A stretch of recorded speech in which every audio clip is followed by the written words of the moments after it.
진정 사모하는 친구가 되시는 구주 예수님은 아름다워라.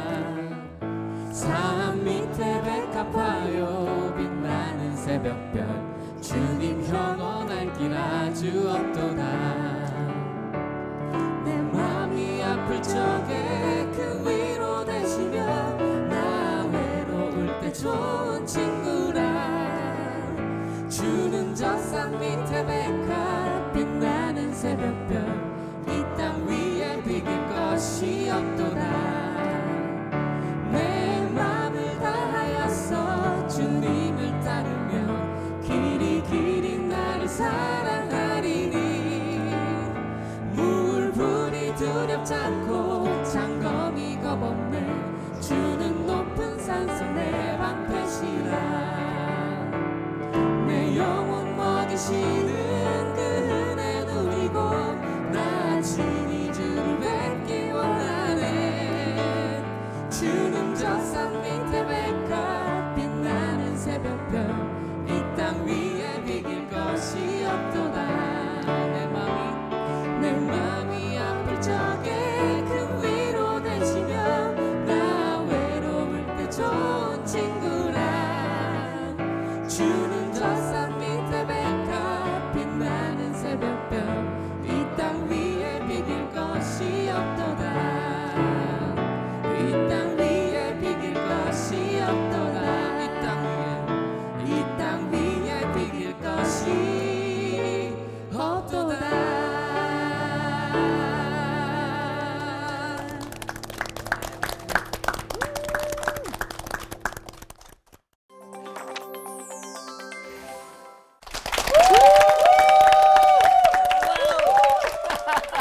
그 무엇과도 비길 것 없는 주님을 오늘도 온전히 뵙기를 소망합니다.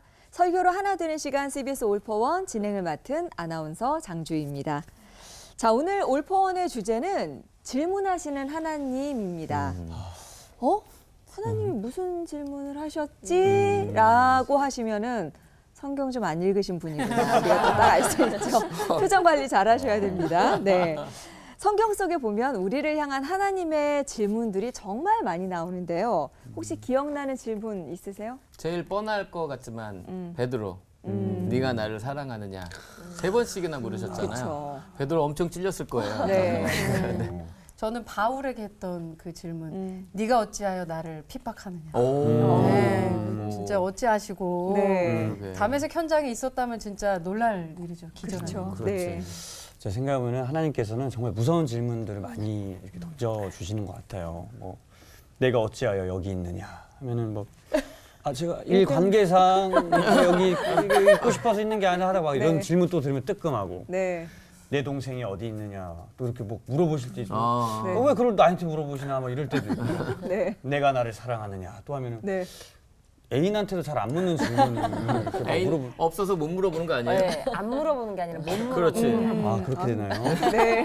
그렇게 되면 그런 아니, 제가 생각하기에는 저번에 그 비유편에서도 그러시더니 그냥 너 나 핍박하지 마. 너 왜 그러니? 그냥 이렇게 직접적으로 말하시면 될 질문하시면 되는데 왜 그렇게 자꾸만 이렇게 묘한 질문들을 하시는 건지 자꾸 머릿속을 이렇게 떠나지가 않더라고요.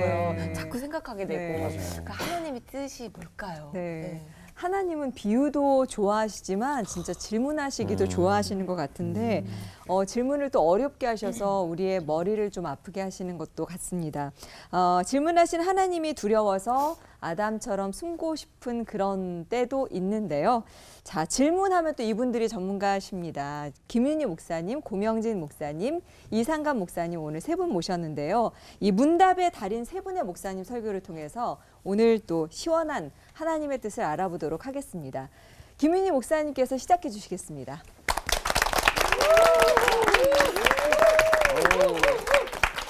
네, 열렬한 박수 감사합니다. 여러분이 여기서 지금 설교할 땐 질문 안 해서 좋기도 해요. 근데 저는 사실 교수로서 질문하는 학생이 제일 이뻐요. 그리고 기억에 남는 학생은 질문하는 학생이에요. 여러분 애들이 학교 갔다 오면 뭐라고 질문하죠? 주로? 뭐라고 하시죠? 너 오늘 선생님 말씀 잘 들었어? 공부 잘했어? 시험 잘 봤어? 그런 거죠. 근데 이제 그거 다 아는 요새 이제 알려진 얘기긴 한데 유대인들 엄마는 뭐라 그런다 그러죠? 뭐 질문하고 그렇죠. 하는 오늘 거. 무슨 질문했어? 그런다라고 해요. 그게 이제 아주 좋은 방법이라고 하죠. 근데 이제 하나님께서 질문하신다고 나왔는데요. 하나님 모든 것을 아시는 전지 하신 분인데 왜 질문하실까요? 몰라서 물으실까요? 그렇다면 당연히 아니겠죠. 근데 이제 이거가 사실은 질문을 잘하는 거, 질문하는 거, 좋은 질문하는 것이 아주 좋은 페다고지라는 말을 써요. 좋은 교육법이에요. 또 안드로고지라는 말을 써요. 그거는 성인 교육법이에요. 그러니까 하나님이 사실은 훌륭한 교육가예요. 그래서 이제 질문을 하신다고 볼 수 있는데요. 아까 이제 나온 건데 예를 들면 가인한테 하나님이 이렇게 물어본다고 합시다. 너 동생 죽였지? 왜 그런 짓 했어? 내가 모를 줄 알아? 빨리 말해봐. 이거랑 하나님 뭐라 그러셨죠? 내 아벨이 어디 있냐? 어느 게 더 좋아요? 첫 번째 좋아요? 왜 그래요? 두 번째를 주면 어쨌든 가인한테 변호할 기회를 주는 거잖아요. 그죠? 그리고 하나님은 심판이 먼저가 아니라 가인한테도 좀 회개할 기회를 주신다고 볼 수 있는 거죠. 그죠? 막 다그치면 뭐 그럴 거 오히려 반항적으로 다 아시면서 왜 물어요? 뭐 이럴 수 있는 거죠. 그죠? 이제 그런 것도 목적이고요. 또 예수님께서 이런다고 생각해 봐요. 너희들 내가 메시아인 거 다 알지? 죄송합니다, 예수님. 근데 이제 이렇게 하는 것과 너희는 나를 누구라고 하느냐? 그럼 어때요? 내 신앙을 고백할 기회, 내 생각을 표현할 기회, 내 감정을 드러낼 기회를 주시는 거죠. 그죠? 차이점이 있죠. 그래서 좀 얄밉게 해본 거예요. 그래서 이제 그런 아주 좋은 페다고지 방법이라고 볼 수가 있는 거죠. 질문은 나 자신의 말과 행동을 그런 질문은 돌아보게 만든다는 겁니다. 근데 이제 저는 이런 질문들 중에서 제일 좋아하는 질문이 뭘까요? 제가 좋아하는 질문이 있어요. 그거 못 맞추실 것 같아. 맞추면 이거 기적이에요. 뭐냐면 어떻게 여러분이 제 마음을 알겠어요. 저는 요나와의 마지막 대화로 하나님이 하신 질문이에요. 이제 요나 4장에 보면 찌는 더위에서 박넝쿨을 만들어주세요, 하나님이. 그러니까 요나가 아우 시원해 좋다 그랬어요. 그 다음에 하나님이 벌레를 보내갖고 박넝쿨을 다 갉아먹게 했어요. 그러니까 어떻게 돼요? 그늘이 없어지죠. 그러니까 요나가 뭐라 그러냐면 박넝쿨 있을 때는 시원해라고 즐겼다가 그 다음에 박넝쿨이 없어지니까 짜증을 내면서 차라리 죽여달라 그래요. 요나가 성격이 있어요. 조금 처음부터 못되게 나오더니 끝까지 못되게 좀 나옵니다. 근데 이 요나서를 마지막에 질문으로 맞춰요. 뭐라고 질문하냐면 그래? 네가 수고도 안 했고 재배도 안 했고 하룻밤에 났다가 하룻밤에 말라버린 이 박넝쿨을 그렇게 아끼면서 하물며 이 큰 성읍 니느웨에는 좌우를 분별하지 못하는 자가 12만 명이에요. 근데 요나는 어땠죠? 12만 명에 관심이 없어요. 그들이 망하기를 바래요. 그리고 가축도 많이 있나. 그러니까 하나님이 동물 애호갑니다. 가축도 사랑하세요. 내가 어찌하여 그 사람들을 그러니까 어찌 아끼지 아니하겠느냐라고 물으시는 거예요. 그리고 끝나요, 요나서가. 요나가 어떻게 거기에 응답했는지는 몰라요. 근데 이 질문은 사실 왜 그렇게 끝나냐? 우리에게 하시는 질문이에요. 이걸 통해서 뭘 가르쳐 주죠? 하나님이 어떤 생각을 가지고 계시고 어떤 분이신지를 정말 잘 가르쳐 줘요. 그럼 정리를 해봅시다. 이런 질문들 속에서 느낄 수 있는 하나님의 성품은 어때요? 우리를 교육적으로 대하신다는 거예요. 우리를 야단치시기 위한 목적이 아니라 성장시키기 위해서 질문하신다는 거예요. 또 그 무엇보다도 하나님과 좋은 관계를 맺기 위해서 하신다는 거예요. 또 하나님이 어떤 분이신지를 가르쳐 주신다는 거예요. 그리고 우리를 생각하게 만들고 회개하게 만들고 변화시키기 위해서 질문을 해주신다는 거예요. 그렇다면 나에게 지금 질문을 하신다면 어떤 질문을 하실까요? 그거는 내가 어떤 상태에 있냐에 따라 다르겠죠. 내가 짐을 대신 질 수 있는데 왜 이렇게 힘들어해? 그죠? 또 어찌하여 의심이 그렇게 많아? 또 왜 울고 있지? 왜 이렇게 근심하지? 왜 이렇게 괴로워하지? 또 자녀가 그렇게 걱정돼? 걱정하지 마. 그러니까 그런 질문들을 아마 우리에게 하실 거라고 믿어요. 그래서 여러분이 나에게 가르쳐 주시고 싶은 질문들을 어떤 질문을 하실까 궁금하죠? 하나님께 오늘 가셔서 뭐 해요? 여쭤보세요. 여러분도 질문해 보세요. 자, 오늘부터 우리도 좋은 질문들을 하는 사람이 됐으면 좋겠어요. 누구를 본받아서? 하나님을 본받아서 기도합시다. 예. 하나님, 질문들을 통해서 우리를 사랑하신다는 거, 우리에게 관심이 있으시다는 거, 내 의견에 귀 기울여 주시는 분이심을 가르쳐 주시니 감사를 드립니다. 나의 변화에 관심이 있으시다는 거 감사를 드립니다. 우리도 좋은 질문을 함으로써 같은 생각들을 다른 사람에게 전할 수 있게 도와주시옵소서. 예수님 이름으로 기도합니다. 아멘. 아멘.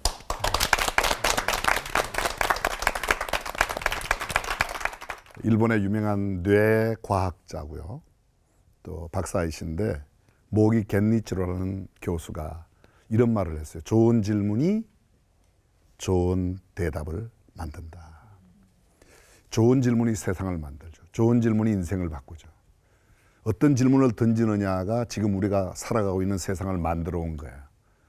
멀리 있는 사람의 소리를 우리가 어떻게 들을 수가 있겠지? 그게 전화를 만든 거잖아요. 어떻게 얼굴을 보고 그 사람과 이야기할 수 없을까? 그게 화상통화를 만든 거잖아요. 뭐 이런 짧은 시간 나열할 수 없는 수많은 질문들, 작은 소리를 크게 한다, 이렇게 해서 마이크로폰이면 나온 거 아닙니까? 질문이, 좋은 질문이 좋은 대답을 만들고 좋은 세상을 만들어갑니다. 한편 이런 사사로운 인생의 문제도 그렇지만 더 중요한, 꼭 물어야 하는 물음이 있어요. 철학의 가장 큰 물음이 뭐죠? 도대체 인생이 뭐냐? 진리가 뭐냐? 산다는 게 뭐냐? 성경의 물음은 뭐예요? 생명이 뭐냐? 생명이 뭐냐? 그런 아주 근본적인 그런 물음이에요. 처음에 말씀하실 때 우리 함께 참여하신 분들이 묻는 물음, 하나님께서 던지셨던 질문. 근데 오늘 저는 예수님께서 그 제자들에게 물으셨던 물음의 이야기를 함께 좀 나누고자 합니다. 제자들을 데리고 3년 동안 훈련을 거의 마무리하는 단계에 어떤 날 예수님은 가이사랴 빌립보로 가십니다. 그들에게 물어요. 사람들이 나를 누구라 하느냐? 사실 그 문제는 예제 문제예요. 어쩌면 3년 동안 훈련시키고 졸업시험을 보면서 예제 문제를 하나 던졌더니 뭐 침례 요한, 저는 침례교라서 침례라고, 세례 요한이요, 또 뭐 누굽니다, 누구 다 이야기를 했지 않습니까? 근데 그럼 너희는 나를 누구라 하느냐? NIV 성경에 보면요, 그러나 너희는 나를 누구라 하냐? 사람들은 그렇게 나를 말하는데 그러면 말이야, 너네들은 나를 누구라 그래? 예수님을 어떤 분으로 아는가에 대한 대답이 예수님은 가장 궁금하셨던 거예요. 왜냐하면 그것이 그의 인생을 결정하기 때문에요. 저 한번 여쭤볼까요? 여러분은 예수님을 누구로 알고 계세요? 예수께서 이렇게 물으세요. 너희는 나를 누구로 하느냐? 성경을 자세히 보면요, 예수님을 3년 동안 따라다녔던 12명의 제자 가운데도 한 번도 예수님을 주님이라고 부른 적이 없는 제자가 있어요. 그래도 제자의 명패를 달고 있었어요. 다른 모든 제자들은 예수님을 주님이라고 고백해요. 너희 가운데 한 사람이 나를 팔 거야.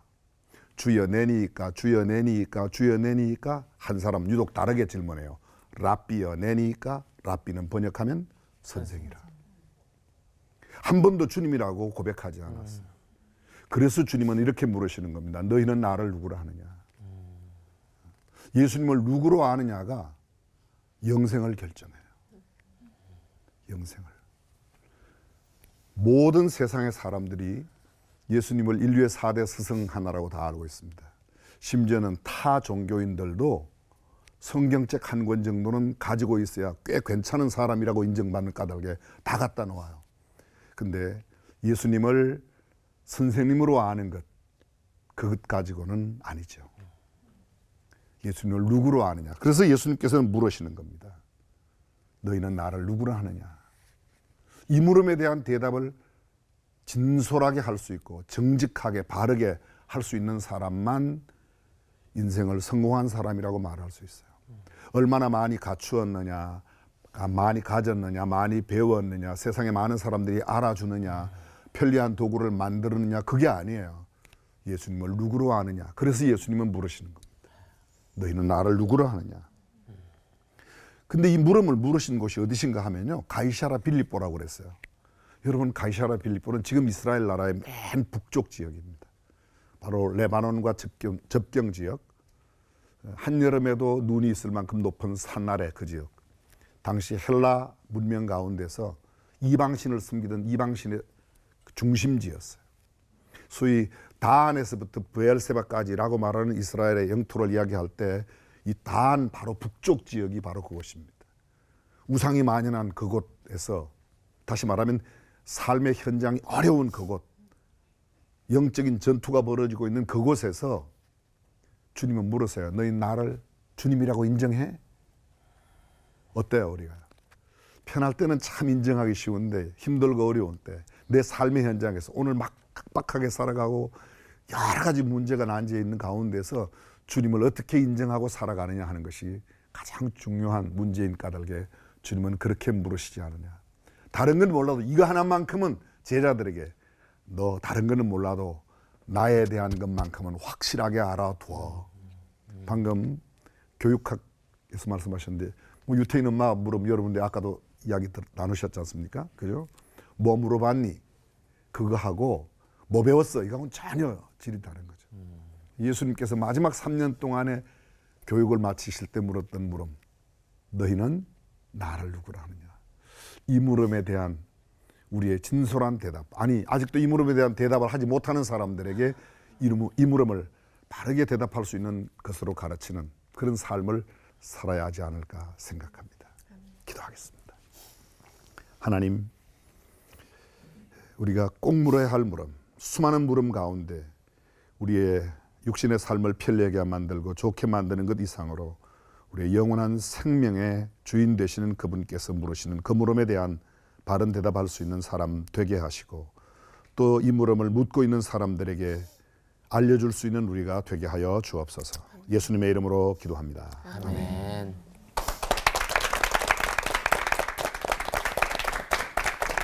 오늘 저는 적용편, 실전편 또 놔두도록 하겠습니다. 나를 변화시킨 하나님의 세 가지 질문입니다. 하나님께서 중요한 순간순간마다 저에게는 질문을 해오셨습니다. 그리고 그 질문을 가지고 계속해서 고민하는 시간들을 가지곤 했습니다. 첫 번째 질문은 고등학교 1학년 때 온 질문이에요. 너는 어디서 왔느냐? 이 질문입니다. 여러분 어디서 왔습니까? 진화되었든지 창조되었든지 두 가지 가능성밖에 없는 거죠. 이 질문 앞에 성경을 읽다가 창세기 1장 1절 태초에 하나님이 천지를 창조하시니라. 여기서 답을 얻었습니다. 나는 진화된 존재가 아니라 창조된 존재다. 나는 원숭이의 후손이 아니라 하나님의 형상을 닮은 존재다. 깨달았습니다. 그런데 고3 때쯤 두 번째 질문, 계속해서 너는 어디로 가느냐? 이 질문이 계속 반복됐습니다. 어디로 가는가요? 인간의 존재의 끝은 죽음이죠. 그렇다면 그 죽음이 모든 것의 끝입니까? 종말입니까? 아니면 새로운 시작입니까? 저는 그것을 치열하게 계속해서 고민했던 것 같아요. 철학하는 고딩. 계속해서 철학적 질문을 고등학교 3학년 내내 던졌던 것 같아요. 그러다가 요한복음 3장 16절에서 답을 찾았죠. 하나님이 이처럼 세상을 사랑하사 독생자를 주셨으니 이는 그를 믿는 자마다 멸망하지 않고 영생을 얻게 하려 하심이니라. 그리고 이어지는 말씀 요한복음 14장 6절에서 하나님께로 가는 분명한 길, 예수님께서 친히 이렇게 말씀하시죠. 내가 곧 길이요 진리요 생명이니 나로 말미암지 않고는 아버지께로 올 자가 없느니라. 그래서 저는 그 질문에 대해서 답을 하면서 하나님을 찾고 구하고 두드렸고 예수님을 개인적으로 나의 주 나의 하나님으로 영접하고 하나님의 자녀가 되었습니다. 그리고 나서 대학교 1학년 때 하나님은 다시 저에게 질문을 하셨습니다. 내 아우 아벨이 어디 있느냐? 이 질문을 가지고 심각하게 고민했습니다. 하나님이 모르실 리 없는데 왜 질문을 하셨을까? 저는 그 질문이 또 저를 향한 질문으로 와닿았습니다.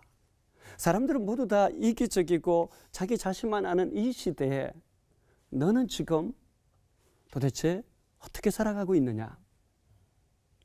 미움과 다툼과 시기와 질투 속에서 세상이 살아가고 있는데 너는 앞으로 너의 인생을 어떻게 살기를 원하느냐? 이 질문이 계속 반복됐습니다. 저는 이 질문 앞에 계속해서 성경을 읽어가다가 어느 날 야고보서 1장 27절을 읽는데 이 말씀이 확 와닿았습니다. 하나님 아버지 앞에서 청결하고 더러움이 없는 경건은 곧 고아와 과부를 그 환난 중에 돌보고, 이때 이 말씀이 깊이 와닿으면서 내가 고아들을 도와야겠다 해서 대학교 1학년 때부터 보육원 봉사를 시작했습니다. 혼자 한 것이 아니라 동기들, 후배들을 계속해서 데리고 가서 봉사를 하고 나중에 아이사랑이라는 동아리까지 만들었습니다. 이제 내년이면 30년이 벌써 돼요. 후배들이 지금도 계속 섬기고 있고 내년에 30주년 홈커밍 대회를 하려고 생각하고 있습니다. 이 질문 하나가 이 30년 동안 수많은 신학도들이 보육원 봉사를 하게 만든 것이죠. 세 번째 질문은 시간이 조금 더 지났을 때 다시 하나님께서 제게 MT 중에 하신 질문입니다. 그 질문은 이런 것입니다. 내 이름이 무엇이냐? 이 질문 누구에게 하신 질문이죠? 야곱에게 하신 질문이죠. 야곱은 간사한 자, 사기꾼 같은 자, 속이는 자, 이런 사람이었습니다. 좋은 말로 하면 타고난 장사꾼이요, 나쁜 말로 하면 사기꾼입니다. 그런 야곱의 속성을 하나님께서 모를 일이 없는데 하나님께서 야곱에게 그 질문을 하셨어요. 시점이 중요합니다.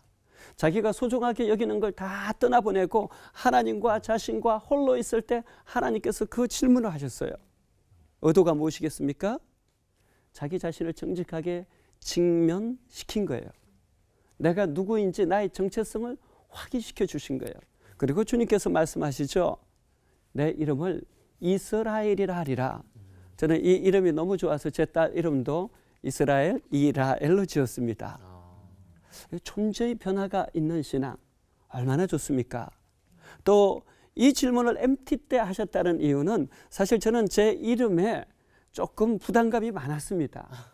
왜냐하면 상갑인데 돌림자 상에 할머니 환갑 때 태어났다고 해서 그냥 갑자를 붙였어요. 그러니까 이름에 별다른 의미가 없는 겁니다. 그래서 늘 내 이름이 왜 상갑이야 하필이면, 그래서 다른 사람이 넌 갑오브 갑이야 뭐 이렇게 놀리기도 하고 계속 했는데 MT 때 삼행시를 지어주는데 누군가가 제 이름에 대해서 이렇게 해석을 했습니다. 운을 띄워주셔서 이상갑을 해주세요. 이 세상에서 상상할 수 없을 정도의 믿음과 소망과 사랑의 갑부가 되어라. 누군가 이렇게 제 이름에 삼행시를 지어주는데 이게 하나님의 음성으로 들렸어요. 제 자존감이 확 높아졌습니다. 그때 이후로 저는 저의 정체성을 정말 믿음과 소망과 사랑 안에서 상상할 수 없을 정도의 갑부가 되자 늘 그렇게 생각하고 살아왔습니다. 정체성이 변한다는 건 삶이 바뀌는 거예요. 우리가 어떤 정체성을 가지고 살아가느냐에 따라서 그 삶 자체가 바뀌는 것이죠. 하나님은 오늘 우리들에게 질문하신다라고 생각합니다. 내가 어디에 있느냐? 내 아우 아벨이 어디에 있느냐? 내 이름이 무엇이냐?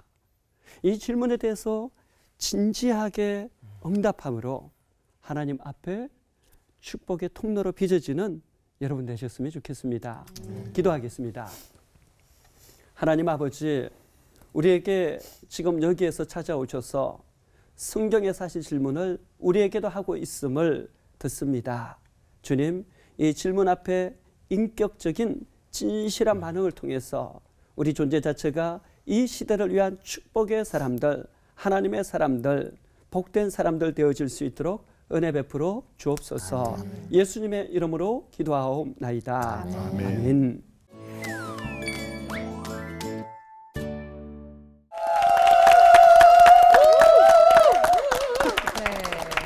오늘 올포원의 오늘의 주제가 질문하시는 하나님이잖아요. 저는 질문이라는 것에 대해서 다시 한번 생각하게 하는 그런 시간인 것 같습니다.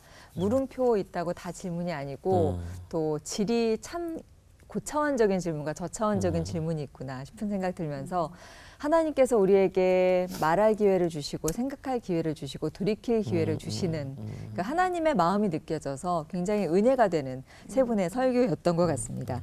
자, 질문하시는 하나님께 우리는 어떤 질문을 좀 드려보면 좋을까요?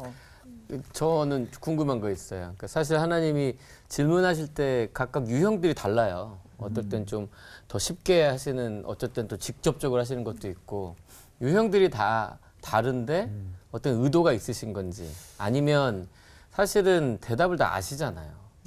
대답을 아시는데도 그렇게 질문하시는 이유가 뭘지, 물론 우리가 하나님의 그런 뜻을 알 수는 없지만 그래도 목사님들께서는 조금 더 자세하고 구체적으로 좀 아시지 않으실까 싶어서 궁금해요. 우리가 일상적으로 뭐 먹을래, 뭐 입을래 이런 걸 잘 안 묻지 않습니까? 그죠? 네. 근데 하나님께서 특별히 물으신다, 또는 우리가 하나님께 묻는다, 뭐 그런 사람도 있기는 해요. 하나님 오늘 뭐 입을까요? 뭐 이런 사람도 있다고 그러는데요. 그런 것보다는 좀 진짜 물어야 하는 물음. 근데 하나님께서 대답하시거나 하나님께서 우리한테 질문하실 때 보면 우리에게 스스로 답을 찾게 하시기 위해서 그렇게 하시는 것 같아요. 예를 들면 강도 만난 자의 비유를 쭉 설명하고 난 뒤에 처음에 그 물음 자체가 뭔가 누가 이웃입니까? 라는 것을 물었을 때 그 설명을 하셨거든요. 끝나고 난 뒤에 예수님께서 이 셋 중에 누가 네 이웃이냐 이렇게 묻잖아요. 네. 그때 자비를 베푼 자 아니다.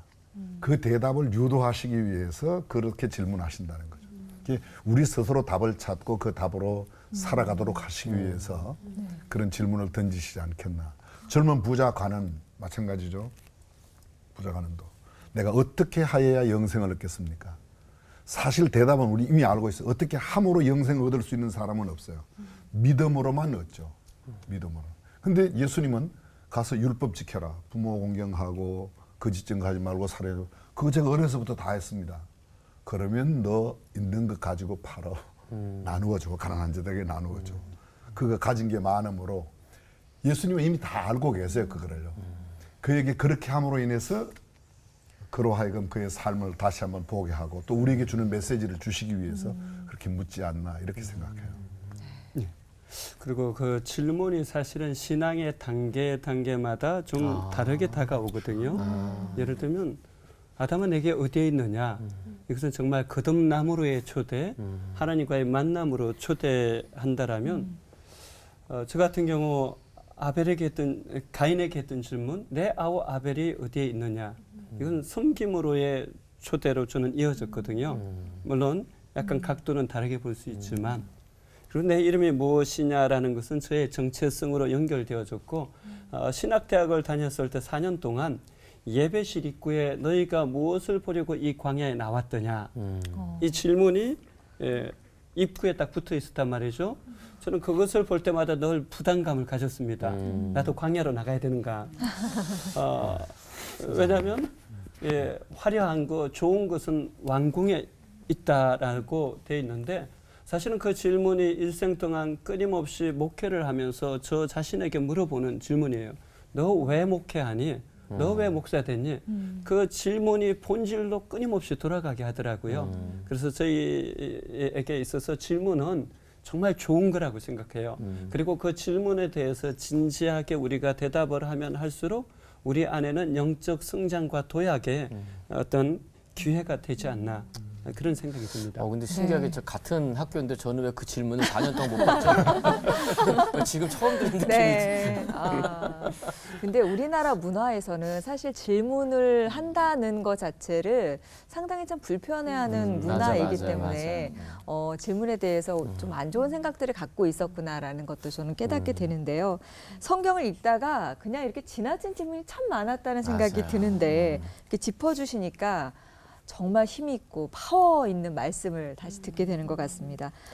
남다른 파워가 좀 있는 것 같아요. 네. 그래서 날카롭게 준비했습니다. 질문하시는 하나님께 질문 드리고 싶은 바로 그 질문. 타임. 너무 네. 날카롭다. 네. 아, 목소리가 날카로워. 날카로워. 그러면 그 날카로운 질문을 제가 먼저 해봐도 될까요? 네. 네. 네, 감사합니다. 아까 그 말씀을 듣다 보니까 궁금증이 좀 생깁니다, 이상감 목사님. 하나님께서는 우리 각자에게도 질문을 하고 있으실까? 그다음에 그렇다면 질문하시는 하나님의 음성을 어떻게 분별할 수 있을까요? 요한복음 10장 27절에 내 양은 내 음성을 들으며 나는 저희를 알며 저희는 나를 따르느니라 이 말씀을 하시거든요. 저는 이것을 하나님 음성을 듣는 법의 기초적인 말씀으로 생각합니다. 음성에는 세 가지가 있죠. 사단의 음성, 자아의 음성, 하나님의 음성. 하나님의 음성은 우리를 세워주고 성장, 성숙시켜주고 살리는 말씀이라면 사단의 음성은 우리를 파괴하고 죽이고 멸망시키죠. 자아의 음성은요, 욕구, 욕망, 욕심을 반영합니다. 그렇다면 하나님 음성은 귓가에 들리느냐? 귓가에 들리면 위험합니다. 저는 주로 귓가에 들린다라고 할 때는 주기도문 사도신경을 해보라고 하고 그러면 발작을 일으키면 귀신 들림의 증상일 수 있거든요. 그것보다 귓가에 들린다라기보다 주로 어떻게 말씀하시냐면 하나님께서 첫째는 성경을 통해서 말씀하세요. 성경을 읽을 때 가르치시고 기억나게 하시고 생각나게 하시고 깨닫게 하시는 그러니까 전인격적인 깨달음이 바로 성령의 역사하심이라는 거죠. 두 번째가 바로 이 성령의 역사하심이에요. 성령의 감동, 감화, 교통, 교제가 너희에게 있을지어다. 축대 때 이렇게 하시잖아요. 실제적으로 우리 삶에는 성령의 감동, 감화, 교통, 교제가 있죠. 그 음성에 순종하면 주로 살리는 일, 세우는 일, 다른 사람에게 축복의 통로로 쓰임받는 일, 하나님의 선하시고 기뻐하시고 온전하신 뜻을 따라가는 일에 성령은 감동, 감화를 시키시죠. 하나님께서 우리에게 주로 말씀하시는 음성은 성경과 성령을 통해서 말씀하세요. 그 외에 두 가지가 더 있는데 정말 하나님을 경외하고 우리를 좋아하는 영적인 참 좋은 사람들이 우리를 사랑하기 때문에 우리를 위해서 기도하다가 하나님께서 주신 그 감동을 가지고 우리에게 해주는 권면들이 있죠. 그게 하나님의 음성일 수 있는 거고요. 끝으로 드물기는 하지만 환경이라는 이 상황이라는 것을 하나님께서 사용하셔서 우리에게 말씀하시기도 하는 거죠. 그래서 하나님의 음성 듣는 법은 주로 성경과 성령을 통해서 말씀하시고 보조적으로 참 좋은 영적으로 하나님 앞에 성숙하면서도 우리를 참 사랑하는 사람들을 통한 권면 그리고 이 환경이라는 표지판 이 네 가지가 주로 말하는데 이 네 가지는 주로 찰스 스탠리 목사님이 하신 말씀인데 저는 이것이 참 좋은 방법이 아닌가 생각합니다. 거기에 조금만 네. 더하면 이제 교인들이 생각할 때 우리가 지금 질문하시는 하나님 하고 있잖아요. 하나님 뜻을 분별할 때 질문을 좀 했으면 좋겠어요. 그 시간을 요새는 다 구글 찾아보고 네이버로 급해. 그러니까 뭐 10초 안에 나와야 되니까 그거를 이게 과정을 좀 거쳐야 돼. 예를 들면 여러분이 아까 이제 성경에 근거해서 이것이 하나님 기뻐하신 뜻인가? 그러면 내가 여기에 내 욕심이 없나? 있네? 그럼 이게 어떻게 되지? 그러면 이걸 어떻게 하나님이 기뻐하시는 방향으로 바꾸지? 그러니까 이 과정이 사실은 하면 분별이 되는 게 많아요. 근데 교인들이 또 우리 많은 성도님들이 그런 과정을 싫어하고 빨리 답을 구하기 때문에 어떻게 보면 그런 방식으로 그러니까 하나님이 누구야 뭐 이렇게 하는 거는 정말 성경이 없었던 시대는 그럴 수밖에 없었죠. 성경이 없는데. 근데 이제 성경으로 다 완성을 하셨기 때문에 그런 방법으로 해 나가시는데 우리가 그 과정을 너무나 생략해 버리기 때문에 못 듣는 거지 안 들려주시는 게 아닌 거죠. 오해가 생기지 않았으면 좋겠다는 걸 전제로 제가 한 말씀 드리면요. 예전에도 살아계신 하나님, 지금도 살아계시잖아요. 그런데 지금도 살아계시다면 살아계신 하나님께서 직접 말씀하실 수도 있다는 게 한 부분에 또 견해예요. 맞습니다. 하나님 말씀으로 모든 것이 다 하나님의 뜻을 다 알려주셨지만 실례를 들어보면 제가 예를 들어서 잠을 자다가 음성을 들었어요. 명진아 일어나라. 아내와 아이들을 데리고 나가라. 아우. 탁 데리고 나왔는데 진짜 탁 무너졌어요. 진짜요? 아니 이제 예를 들어. 자 그러면 그 음성을 이게 하나님의 음성이라고 이렇게 생각할 수 있죠. 그렇지 않습니까? 그렇게 살려줬으니까. 근데 그건 개인적인 경험이에요. 그 누구에게도 객관화시킬 수 없어요. 방금 이게 우리 목사님과 두 분이 우리 이상한 목사님 또 김민우 목사님 말씀하신 대로 확실한 근거는 성경 말씀의 근거한 하나님의 말씀이냐 또 하나님께서 우리에게 묻고 계시냐 성령께서 정말로 자 요것과 연결해서 한 말씀 더 드리면요. 귀신 들린 사람 보면 우리가 알아요 몰라요? 잘 몰라요. 몰라요? 귀신 들린 사람은 귀신이 말도 하고 행동도 하잖아요. 그런 면에서 우리 안단 말이에요. 귀신 들린 사람을 귀신 들린 사람이라고 말한다면 우리는 성령 들린 사람이에요. 악한 영, 귀신, 더러운 귀신 들린 사람도 알 수 있는데 그러면 거룩한 영, 성령을 구주와 주님으로 모시고 살아가는 우리도 당연히 표가 나야 될 거 아니겠습니까? 뭐에 나겠어요? 언어와 행동을 통해서 나타나죠. 귀신 들린 사람은 귀신이 말하는 대로 가져봐라 뭐 이런 거 하지 않습니까? 그럼 우리는 성령의 음성이 들려와야 된단 말이에요. 하나님의 음성이 들려와야 되고 그래서 그게 객관적으로 아까 두 분 말씀하신 게 저는 너무 옳다고 찰스 데니 목사님 말씀을 하셨지만 그런 네 가지 방법 또 정말 하나님께서 성령을 통해서 우리에게 주시는 이제 거기에 민감한 사람이 되냐 안 되냐가 훨씬 더 중요하다. 오늘은 거기서 조금 저도 더 할게요. 네. 뭐냐면 아까 목사님 말씀하신 거에 일반화할 수 없다는 걸 꼭 기억하셔야 돼요. Sure, 네, 뭐냐면 맞습니다. 어떤 사람은 자고 있는데 진짜 지붕이 무너졌어. 열렬한 신자인데. 근데 하나님 왜 그 음성을 안 들려주셨지라고 그러실 하면 수도 있죠. 굉장히 일반화하는 신학적인 문제가 생겨요. 맞아요. 그러니까 이거는 특수 상황은 특수 상황으로 개인적 놔둬야 되는 거예요. 그러니까 없다는 게 아니라 일반화할 수 없기 때문에 왜냐하면 요새 모슬렘들도 맞아요. 접근이 불가능하니까 꿈에서 막 예수님이 진짜 나타나신대. 그게 안 되냐? 돼요. 근데 그거는 특수 상황이에요. 그럼 우리가 모든 사람이 그러면 전도 안 해도 되게요. 그러니까 이제 그거 아까 잘 말씀해 주셨어요. 일반화할 수 없어요. 네. 아 너무 좋다. 근데 속이 시원해진 진짜 것 같아. 그래. 그러니까 막 질문에 대한 응답을 받았다. 그 할 때는 하나님네 하면은 바로 그냥 다이렉트로 맞주야 이렇게 해라. 그럴 줄 하고 알았는데. 답을 내려주시는 줄 알았는데 그게 아니라 제가 하나님 찾고 우리의 찾고 이성과 찾고 지성과 살아온 경험과 영성을 다 사용하길 원하시지 그냥 바로바로 하면 뭐 다른 그렇죠. 사람 우리 네. 교제 이런 거 할 때 맞아요. all for 맞아요. 왜 해요? 맞아요. 그냥 바로 우리 다 기도하면 끝이지 네. 그죠? 그러니까 이런 걸 통해서 우리가 왜 하죠?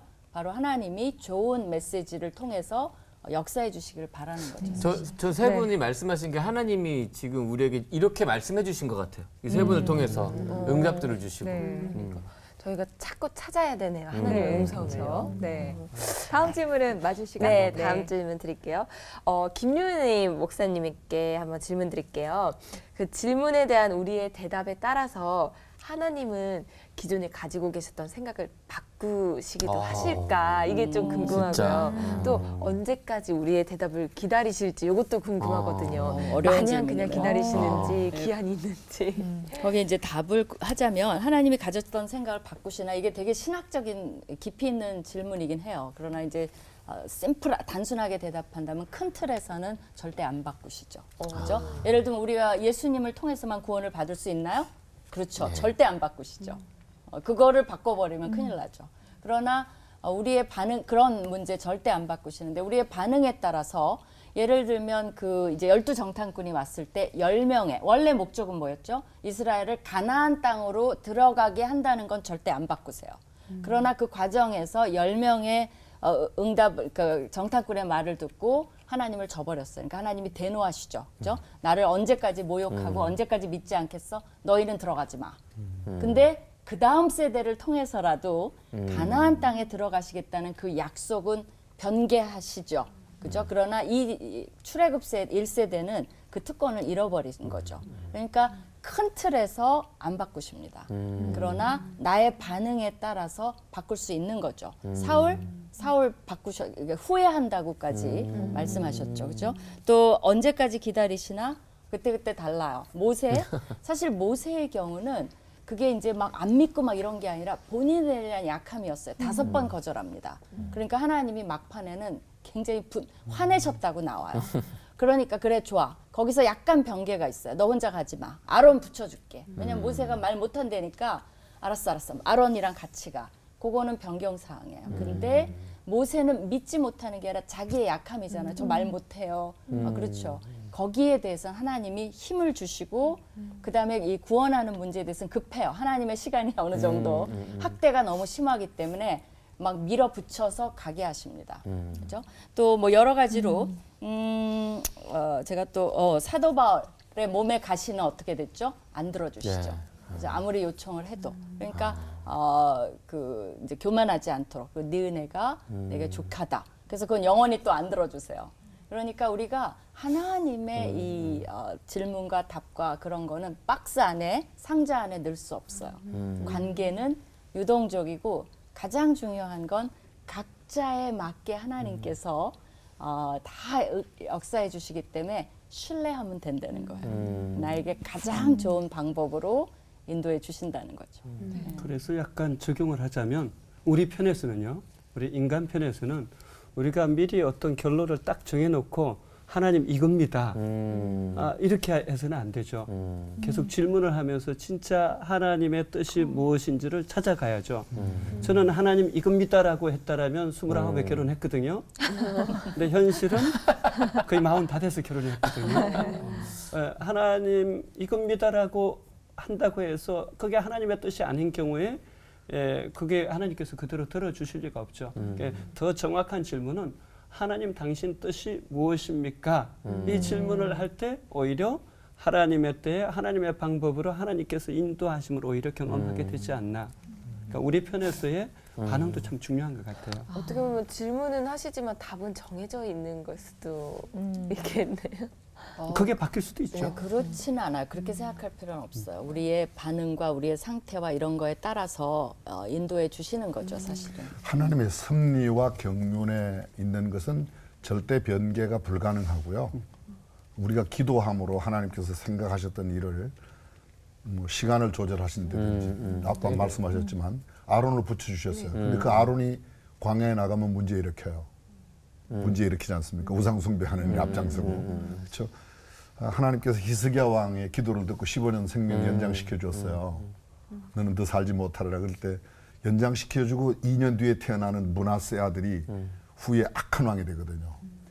좀 이런 표현이 좀 견강부회적인 것은 있지만 그때 만약 히스기야가 부름받고 갔더라면 므낫세 왕은 안 나왔을 거예요. 그런 악한 왕은. 근데 아들은 주셨는데 그 아들이 이제 그런 악한 왕이 된 것도 있고 이러니까 아까 아주 좋은 대답을 하셨어요. 하나님의 뜻에 맞는 하나님께서 하나님 이게 정말 하나님 뜻입니까? 제가 기도하는 게 제가 요청하는 게 제가 질문하는 게 이게 하나님 뜻에 맞는 겁니까? 그게 제일 중요하다고 생각합니다. 그리고 이제 또 보충을 하자면 하갈 경우에는 사실은 사라가 이제 못 믿고 조급해 갖고 하갈을 통해서 자식을 낳는데 그게 하나님의 계획은 아니었어요.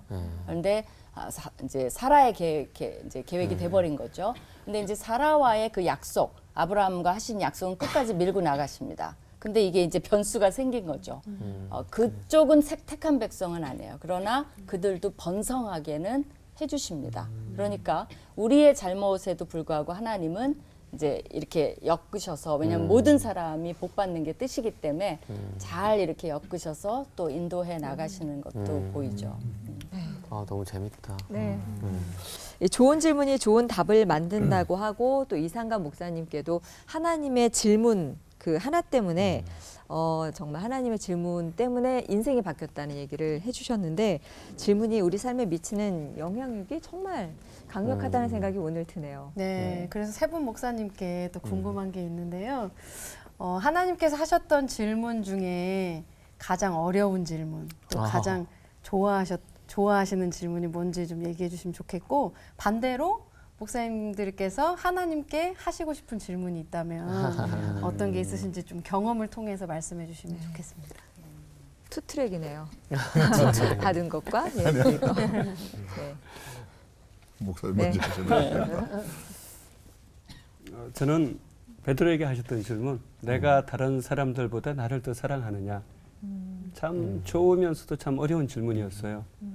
왜냐하면 제가 저희 집에서 처음으로 예수님을 믿고 영접했기 때문에 주변에 보면 저보다 더 주님 사랑하는 사람들이 너무 많은 거예요. 그러니까 제가 그렇다라고 대답을 할 수가 없는 거예요. 또 립 서비스로 그냥 주님 그래요 말하는 건 쉬워도 나 자신을 부인하고 나에게 주어진 십자가를 지고 예수님을 따라간다라는 것이 너무 솔직하게 어려운 거예요. 그래서 이 질문을 참 좋아하면서도 참 힘들어하고 그래서 제가 주님께 여쭤보는 것은 아니 주님 왜 저를 선택하셨습니까? 저는 외모도 안 받쳐주고 찬양의 은사도 없고 모든 것이 부족함 투성인데 왜 저를 사랑하시고 왜 저를 선택하셨습니까? 가끔 그래서 그 찬양이 있죠. 왜 날 사랑하나 왜 날 사랑하나 그 찬양 이렇게 부르는 맞아요? 괜찮아요, 이 정도면. 네. 축해서 네. 고쳐주시면 네. 그게 참 좋아요. 그래서 주님께 참 그 질문 받을 때마다 또 그 장면을 묵상할 때마다 은혜가 되고요. 그래서 주님 앞에 쓰임 받는 것 자체가 저는 너무너무 행복해요. 예. 은혜가 되네요, 진짜. 네. 이 질문이 좀 어려운 것 같아요. 네. 너무 이제 개인적인 게 돼서. 근데 이제 최근 제가 이제 나이가 들면서 드는 생각은 이제 뭐 사도 바울이 너무 부럽죠. 내가 달려갈 길을 다 마쳤다. 그거 어떻게 이렇게 알았을까? 그죠? 그러니까 내가 달려갈 길을 지금 마쳤다라고 나중에 얘기하려면 지금 어느 정도 달려가야 되잖아요. 거리상. 우리가 이제 마라톤을 하더라도. 근데 거기까지 왔나? 사실 그 질문이 나이가 드니까 많이 들어요. 그래서 어디까지가 내가 이제 왔고 또 달려가야 되는가 거기에 대해서 좀 질문이 많은 것 같습니다. 저 스스로도 하나님과 할 얘기가 좀 많아요. 제 경우는요.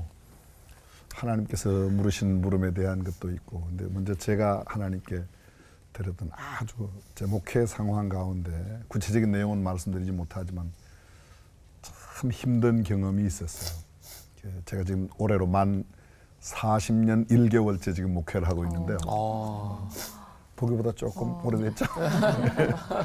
근데 정말 어려웠었어요. 그래서 제가 하나님 앞에 이런 질문을 한번 한 적이 있어요. 내가 두고두고 그때 왜 그런 질문을 했나 할 때도 있지만 하여간 그때는 그 질문이 하나님 그냥 오늘 밤에 저 데려가면 안 돼요? 그날 거의 밤을 새면서 제가 울고 뭐 일기도 써. 그때 일기를 지금도 이제 가끔 이렇게 보곤 하는데요. 굉장히 어리석은 거였지만 그때로서는 제가 가장 절박해서 아마 가끔은 사람들이 그런 질문을 할 때도 있을 거예요. 그걸 견디지 못하면 뭐 스스로 또 이상한 일도 하죠. 그럴 때도 있고 하나님께서 저한테 질문하시는 것은 이런 것 같아요. 너 목회 그렇게 해도 되냐? 너 목회 그렇게 해도 돼? 너 그 목사가 그래 살아도 되냐? 자꾸 그런 생각이요. 나이가 들어갈수록 더 생기는 것 같아요. 이제 뭐 여러분이 다 아시겠지만 저희 교회 원로 목사님 김장환 목사님이시거든요. 45년 하셨고 은퇴하신 지가 이제 만 15년 지나셨어요. 그렇게 되셨으니까 부담도 많고 그런데 목사님이 제 나이 때 후임자 생각을 많이 이렇게 하셨다고 그래요. 저도 요사이는 이제 그런 생각을 하지 않습니까? 하나님 어떻게 해야 돼요? 하나님 어떻게 해야 돼요? 그 하나님께서 또 이렇게 너는 어떻게 하고 싶은데 이렇게 물으시는 것 같기도 하고 요사이는 서로 이제 그런 게 제 기도 제목이고 또 묻고 대답하는 그런 이야기가 아닐까 생각하고 구체적인 걸 말씀 못 드려서 죄송하지만 어쨌든 하여간 인생에 어려울 때 하나님 그냥 이제 그만 데려가시면 안 돼요. 뭐 이런 생각을 아마 지금 이 방송을 함께 참여하는 분들 보는 분들 가운데 그런 분이 혹시 계실지 모르겠습니다. 근데 지나놓고 보니까 그렇게 그런 상황은 아니었는데 그때는 너무 절박해서 네. 근데 하나님과 밀당하면 안 되거든요. 사실은 우리가 네. 하나님께 순종해야지. 근데 우리가 밀당할 때가 많이 있어요. 알면서 이제 그러면 안 돼요. 이렇게 제 쪽으로 끌어오려고 그럴 애교 때도 섞이게. 많이 있는 것 같아요. 네. 네. 목사님들의 은혜로운 고백을 들으면서 오늘 하나님은 우리 각자에게는 어떤 질문을 하고 계실까에 대한 궁금증이 들었습니다. 그래서 그 눈물이 나는 거겠죠, 은씨? 아유, 네. 처음부터 계속 오늘 받은 은혜들 정리하면서 이제 맞춰볼까 하는데요. 한마디로 질문하시는 하나님은 나에게 땡땡이다. 무엇이다. 질문하시는 하나님은 나에 대한 엄청난 관심이다. 관심이다. 관심이 없으시면 질문 안 하시겠죠. 왜냐하면 내 대답에 관심이 없으실 테니까. 저는 비슷한 대답인데요. 네. 하나님의 사랑이라고 생각했어요. 네. 하나님의 사랑이다. 그런데 한편 제가 또 다른 것도 이렇게 생각, 고민해요, 제게는요. 하나님 질문이 언제나 저한테는 대답을 해야 되는데 그 대답을 찾아야 되는 문제이니까. 근데 결국은 아마 하나님께서 우리를 사랑하시는 사랑이 아닐까. 어떻게 그렇게 네. 짜진 않았습니다. 네. 관심, 사랑. 네. 네. 질문하시는 하나님은 내게는 축복이다 이렇게 저는 했는데요. 왜냐하면 하나님께서 어떤 질문을 하시고 그 질문에 대해서 계속 진솔하게 반응할 때마다 제 안에 한꺼풀 한꺼풀 연약함, 부족함, 실수, 실패, 실망한 것들 계속해서 벗겨내시면서 조금씩 더 성장하고 변화될 수 있도록 도와주셨던 것 같아요. 여전히 뭐 양파 껍질 벗기듯이 계속 연약함, 부족함을 벗기면서 가고 있지만 그래서 그 질문하시는 하나님이 질문하실 때마다 너무 좋은 것 같습니다. 네. 관심, 사랑, 축복으로 정리를 해주셨고요. 우리 올포원 가족들도 오늘 은혜 많이 받으신 것 같은데 정리 어떻게 해요? 오늘은 마주씨부터 드릴까요? 네. 질문하시는 하나님은 나에게로 한마디로 내 인생의 내비게이션이다. 내비게이션. 제 삶의 그 길을 찾아주시는데 내비게이션은 30m 앞에서 우회전입니다. 이렇게 하잖아요. 근데 하나님의 그 질문하시는 하나님은 우회전 맞아? 하고 이렇게 한 번 더 생각을 해서 제 길을 인도해 주시는 그런 내비게이션 같아요. 네.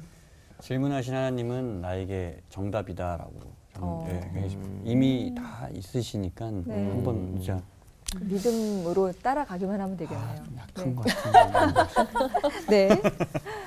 네, 사실 저도 사랑을 생각했는데요. 네. 질문하시는 하나님은 저에게 배려다. 네. 저를 너무 많이 배려하시면서 이렇게 좀 생각하게 다시 하나님을 내가 하나님 어떻게 생각하고 있지라고 다시금 제 스스로한테 또 계속 질문할 수 있게끔 배려해 주시는 하나님의 배려다. 네.